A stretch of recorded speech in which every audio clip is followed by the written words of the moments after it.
Good evening, America, and welcome to a very special Wednesday edition of Just the News, No Noise. I'm your host, John Solomon. Yes, I'm in Washington, but we're not in our normal digs. That's why I say this is a special night. We're at the White House. That's right. And we're broadcasting live. Why? Because just a little while ago, President Trump and FBI Director Kash Patel and Attorney General Pam Bondi had a press conference, and they briefed America on the extraordinary results of a summer operation, unlike anything I've seen in the 30 years I've covered the FBI. 8,600 felons taken off the street, hundreds of children rescued from unsafe or indentured servitude situations, thousands of guns taken off the street. Well, let me bring in quickly my amazing co-host, Amanda. You get to do this place every day. I used to come here a lot, not as much.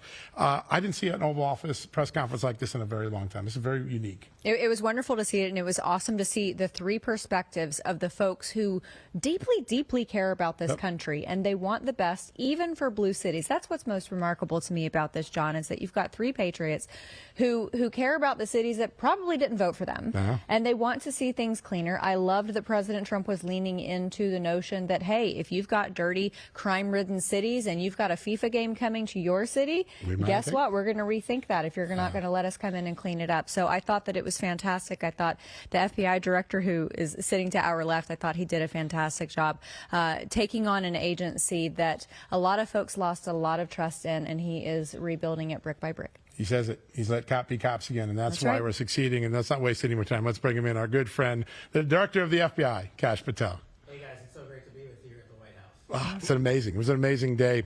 I want to start. These numbers are extraordinary. You did a great job briefing everybody.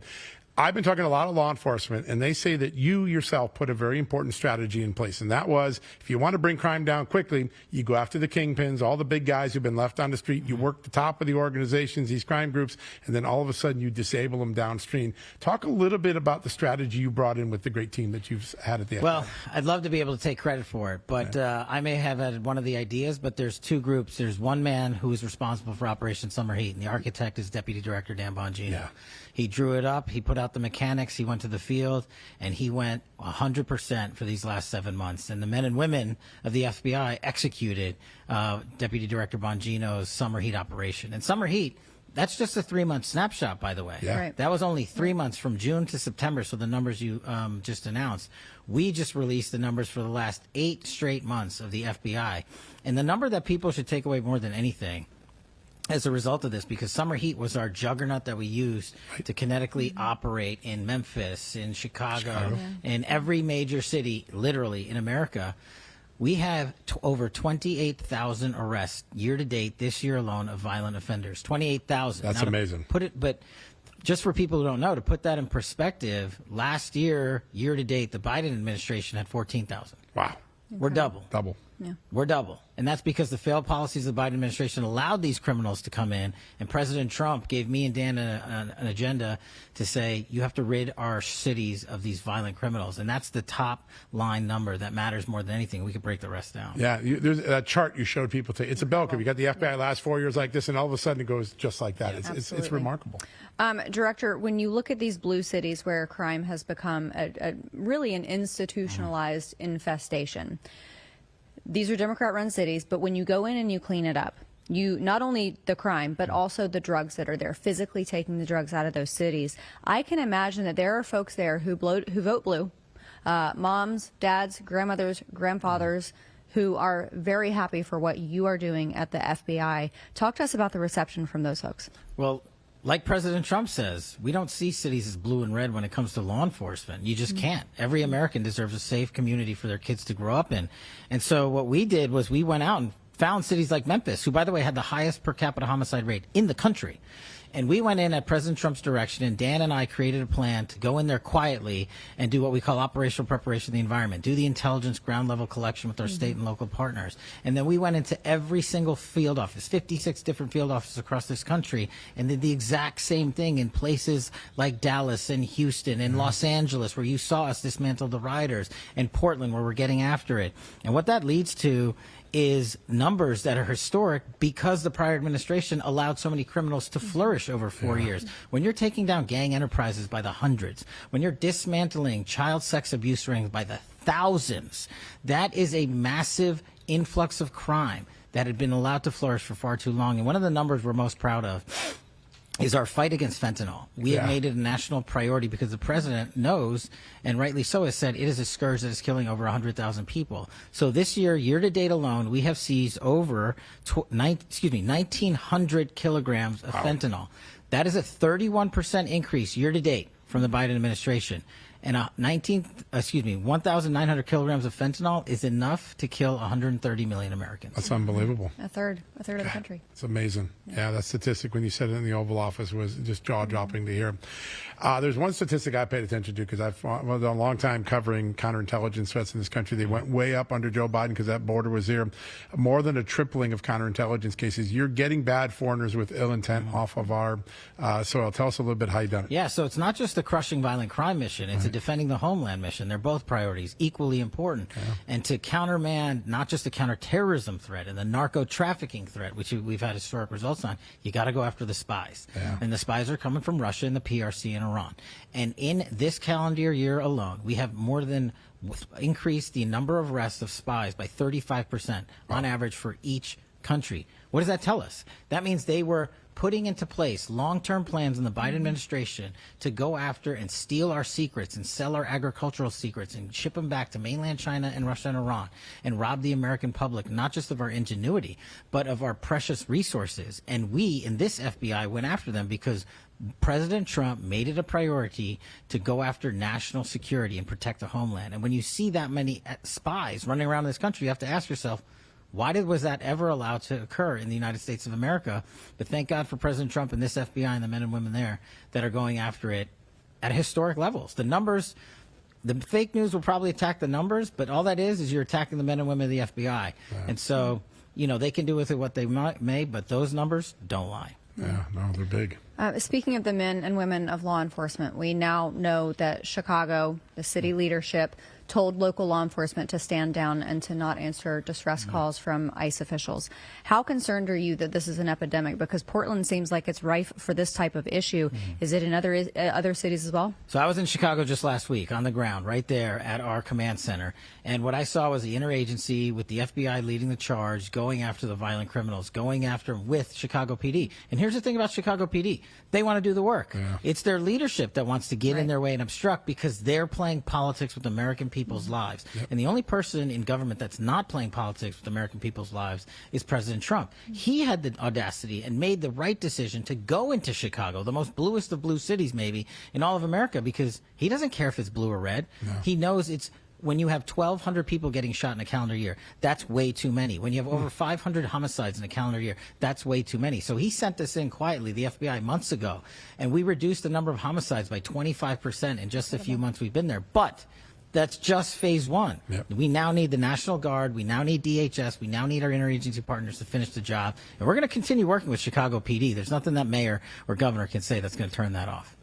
I love that the president shouted that out because a lot of people didn't know you went in months ago and that things were coming down because of that operation, which didn't brag about it. It just happened, and it's an amazing moment. I want to turn to something that the Democrats often try to deny and the media try to deny, and that's Antifa and these sort of radicalized groups that are aiming for our children, their minds. You made this a high priority effort. I've talked to a lot of people who say there's enormous progress. And one of the things I've learned in just my reporting, there seems to be a lot of connections to these radicalized groups, to nonprofit money, and maybe to some of those foreign enemies, some of those people you just mentioned in Iran and Venezuela and Russia. What are we learning, and what can you tell us about this threat? So look, the thing I can tell you is that money doesn't lie. And the thing we're doing at the FBI is following the money. And thanks to President Trump, we now have Antifa designated, rightfully so, as a domestic terror organization. And we have had multiple investigations going on, not just in Portland, where we are mapping out the money and we are using social media and the influencers that the president had here just this last week, because they're the ones on the ground getting us ground level intelligence because law enforcement isn't able to enter these spaces and these people are brave enough to do it. So we already have dozens of arrests of these individuals involved. But what we want to do is, as you pointed out, is someone is paying for this. These are organized acts of violence, fully funded by people who don't even live necessarily in these communities, showing up in dozens with the same placards, the same helmets, the same riot gear. Someone's paying for it, and we're on the verge of finding that out thanks to these new authorities. Wow. Yeah. Are you finding a substantial amount of crossover between Antifa groups and now what we are seeing as almost militant trans groups? I think there's going to be some crossover for sure. But what that raises in my mind is a problem that I've been trying to tackle for a long time, which is social media is wildly out of control. I mean, our kids are allowed to go on these gaming platforms for fair purposes, gaming, but then unfortunately you have the child predators that go on these gaming platforms. You have Antifa that goes on these gaming platforms, and no one's overseeing them because our kids aren't monitored while they're on these platforms, and they're taking advantage of lawful use of these mechanisms to make basically an anarchist system that wants to take down the United States government. And that's why this threat is so real, and that's why we in this White House and this administration are so fervently tackling it with every resource we have at the FBI. We've created an entire new program and division dedicated to rooting out the money that is funding these operations, whether it's U.S. based or internationally. We're going to get there, and I think you're going to see even more crossover into these communities that you identified. Yeah, it's amazing.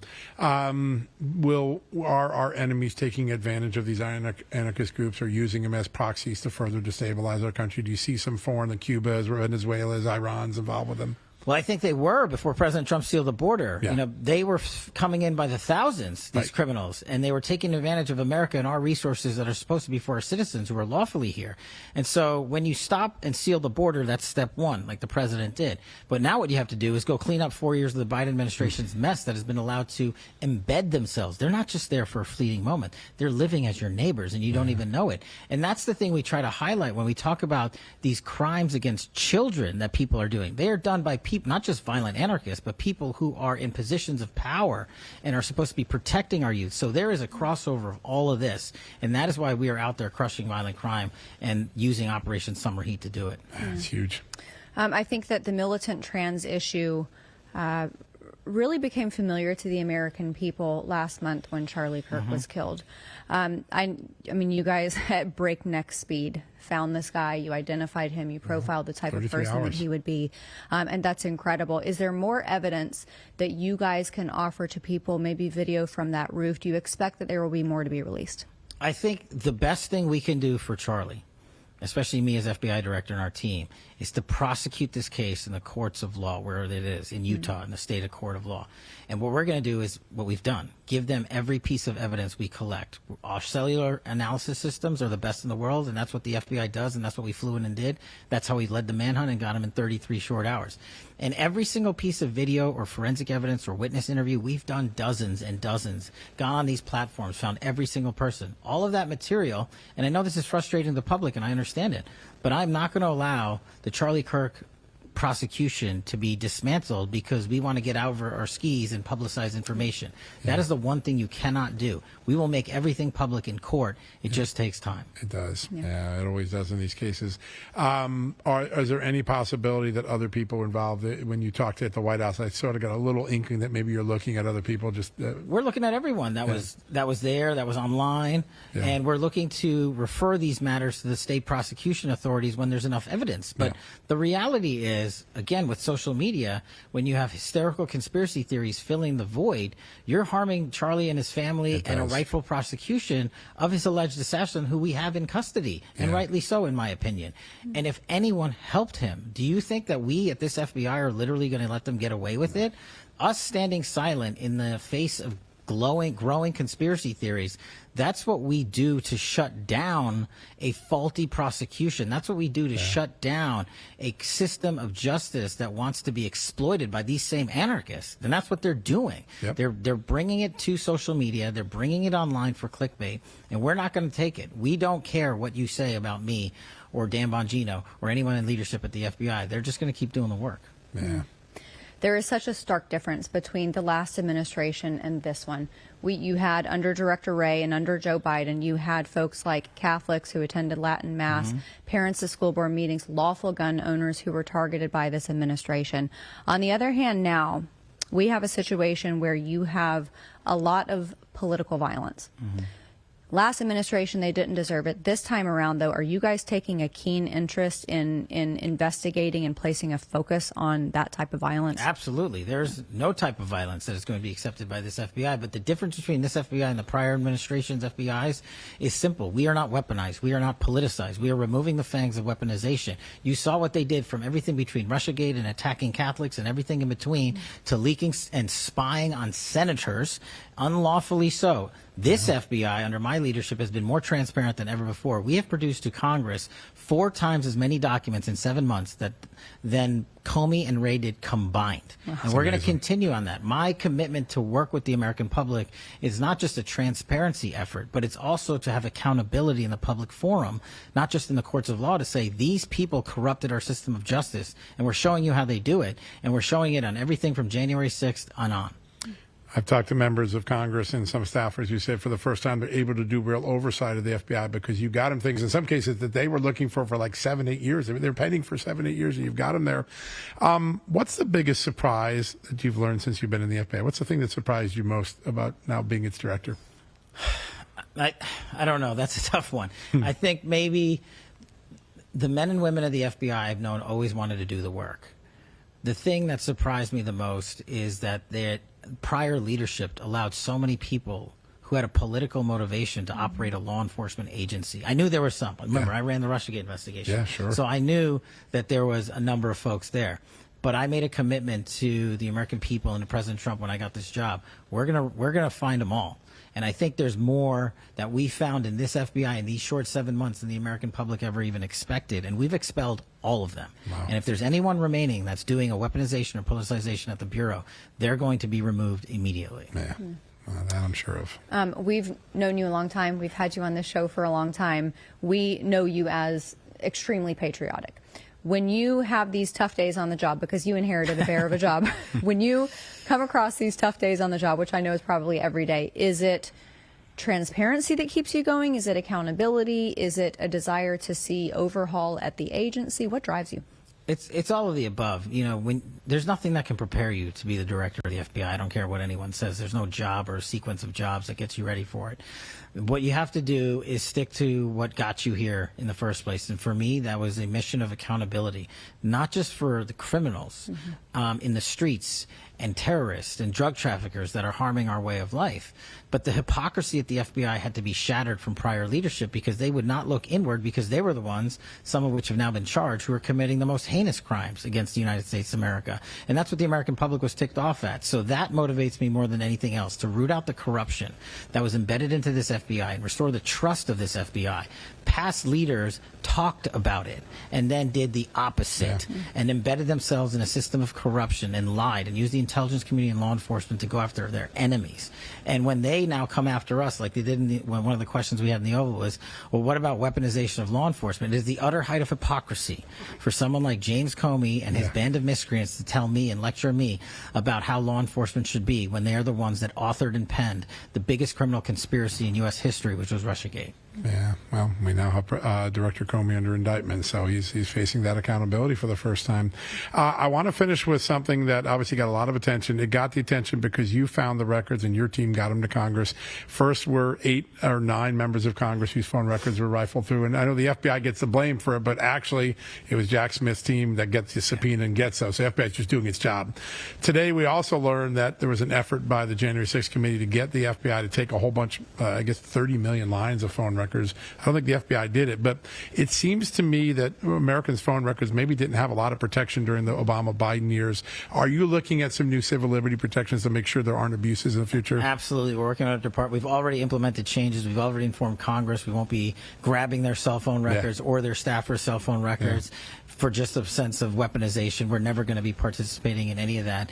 And some of the reforms we've implemented on FISA and so many other corrupt institutions that were weaponized by the likes of Comey and Strzok and Page and so many others, we've ended that regime. And they hate us for it. and the mainstream media who bought into their conspiracy theories because they hated President Trump so much that they were willing to spread fake news. They're a part of the scheme too, and we're exposing every single one of them. So the good news about this FBI, it is mission focused. It is law enforcement first, and it doesn't matter if you're red or blue or in between or where you live. We are going to come in and root out not just criminality, but corruption in every single town in this country. Do you have time for one more? Please. A lot of Americans, because of controversies of the last 10 years or so, are ready to be done with the ATF. They want to see it abolished, but I know your hands are full. Would you like to at least see that those responsibilities reabsorbed by the FBI?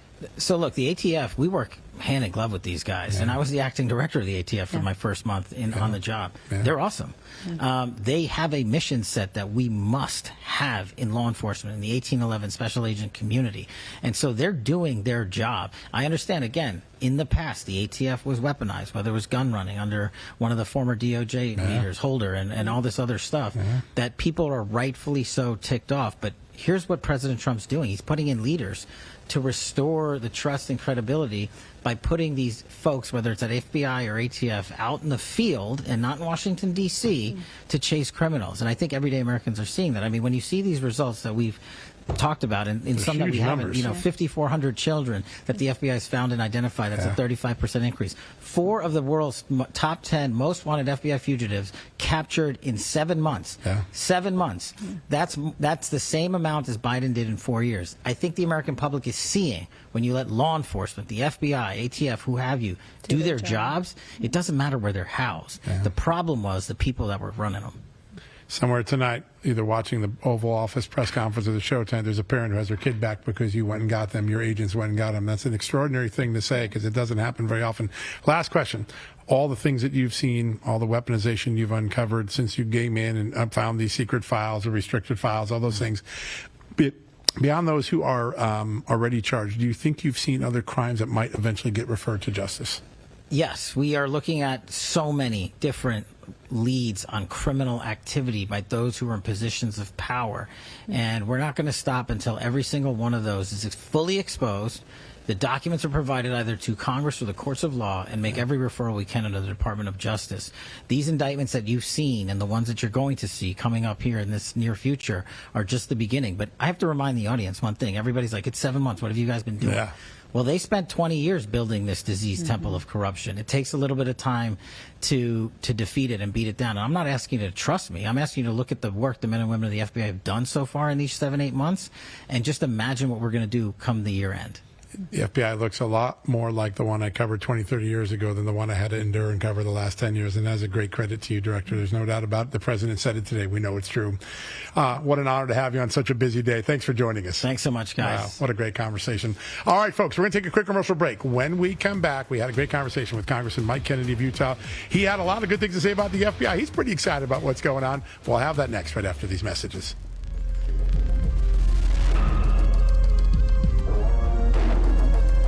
Hey, folks, I knew we all have 2 ages, our actual age and our body's internal biological age. What I didn't know is I've likely lowered my biological age without even knowing it.